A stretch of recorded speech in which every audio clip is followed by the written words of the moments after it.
The year was 1912. The RMS Titanic, a marvel of engineering and a symbol of human ambition, embarked on its maiden voyage. This was not just a ship, it was a floating palace, a testament to the belief that man could conquer nature itself. The world watched in awe as the Titanic, the largest ship ever built, set sail from Southampton, England, bound for New York City. On board were people from all walks of life, their destinies intertwined with the fate of this seemingly invincible vessel. The Titanic carried the wealthy and famous in its luxurious first-class accommodations. These passengers enjoyed fine dining, live music, and opulent surroundings.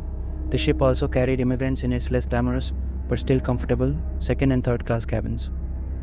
These individuals were filled with dreams of a better life in America. Excitement filled the air as the Titanic steamed westward. Passengers marveled at the ship's size and grandeur. The crew worked tirelessly to ensure the comfort and safety of everyone on board. This journey, however, was destined to be anything but ordinary. Little did anyone know that tragedy lay ahead. The unsinkable Titanic would soon meet its match in the unforgiving icy waters of the North Atlantic.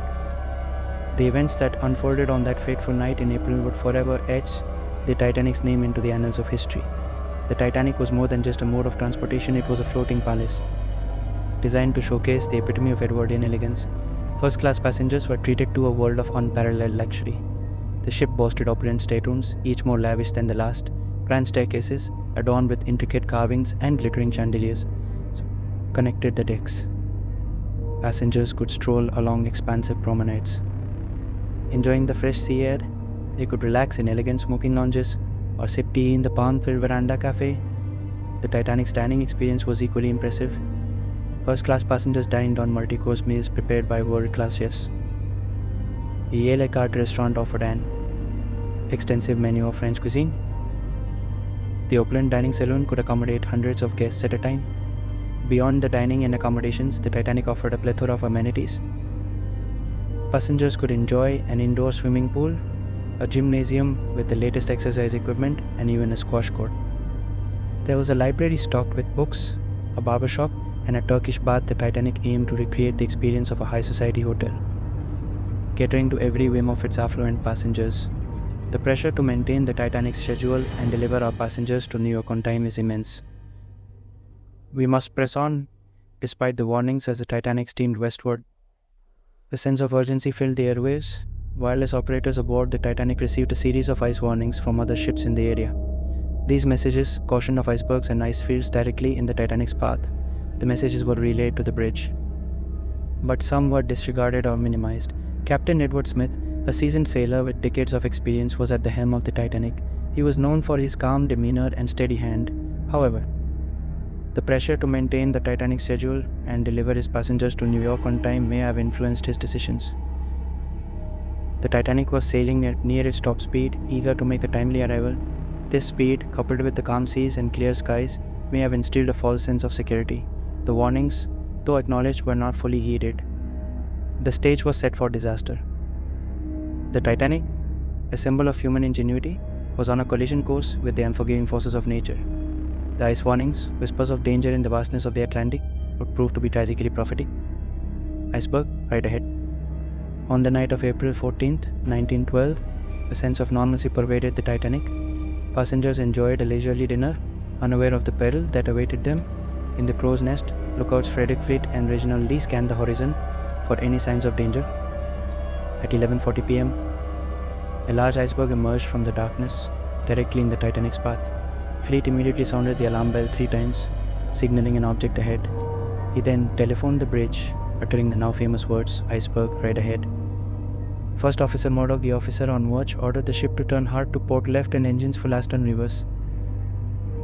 The Titanic, however, was a massive vessel, and its turning radius was limited. The ship responded slowly, too slowly to avoid the looming iceberg. With a deafening roar, the Titanic grazed the iceberg along its starboard right side. The impact, though seemingly glancing, ripped a series of gashes in the ship's hull below the waterline. Water began pouring into the Titanic's forward compartments, sealing its tragic fate. The impact of the collision reverberated throughout the Titanic, floating passengers and crew alike. Many dismissed it as a minor tremor or a scraping sound.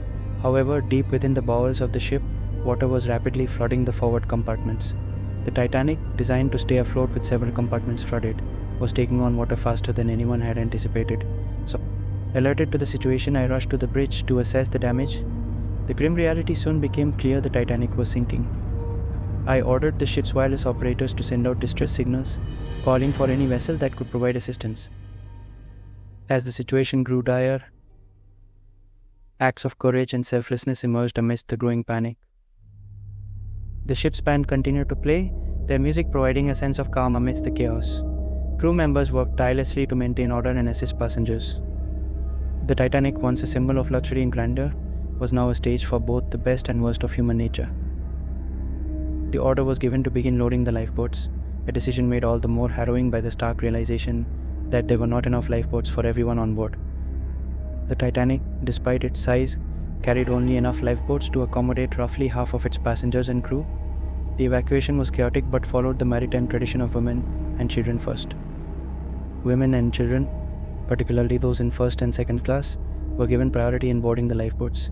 Many families faced agonizing decisions, torn between staying together or separating in the hopes of survival. Some passengers, in a state of shock and disbelief, refused to believe the ship was sinking and declined to board the lifeboats. Others, recognizing the gravity of the situation, helped others to safety, even if it meant sacrificing their own chance of survival. As the night wore on and the lifeboats pulled away, the Titanic's bow sank lower and lower into the icy waters. The angle of the deck grew increasingly steep, making it difficult to even stand. The lights, once brilliant and inviting, flickered and dimmed, casting long shadows across the frightened faces of those who remained. The band, still playing, switched to hymns, their music a hauntingly beautiful soundtrack to the unfolding tragedy. Passengers and crew huddled together on deck, some praying, others clinging to loved ones, all facing the terrifying reality that their time was running out. At 2:20 a.m., with a final agonizing groan, the Titanic broke in two, its stern section briefly rising out of the water before plunging beneath the waves. Over 1,500 souls went down with the ship, their cries followed by the vastness of the Atlantic. The unsinkable Titanic, once a symbol of human ambition and ingenuity, had met its tragic end. In Section 8 whispers of what if the Californian controversy. In the aftermath of the Titanic sinking, one question lingered like a specter: could more have been done to save lives? The SS Californian, a British passenger liner, was within sight of the Titanic on that fateful night. Its crew had even observed the Titanic's distress rockets but failed to respond in a timely manner. The Californian's captain, Stanley Lord, claimed that he did not recognize the rockets as distress signals as his wireless operator was off duty. However, the Californian's inaction, coupled with its proximity to the sinking Titanic, sparked outrage and accusations of negligence. The Californian controversy highlighted the need for clearer maritime regulations, particularly regarding distress signals and the responsibility of ships to assist one another in times of emergency. The Titanic's tragedy, though a singular event, served as a stark reminder of the inherent dangers of sea travel and the importance of constant vigilance. Section 9 Year Legacy forged in tragedy, remembering the Titanic. The sinking of the Titanic sent shockwaves around the world. Newspapers were filled with accounts of the disaster, recounting stories of both unimaginable loss and incredible heroism. The tragedy captivated the public's imagination, becoming a cautionary tale about the perils of hubris and the unpredictable nature of the sea. In the wake of the disaster, investigations were launched on both sides of the Atlantic to determine the cause of the sinking and identify any contributing factors. These investigations led to significant changes in maritime regulations, including requirements for more lifeboats, mandatory 24-hour wireless operations, and the establishment of the International Ice Patrol to monitor iceberg activity in the North Atlantic. The Titanic's legacy extended beyond maritime safety.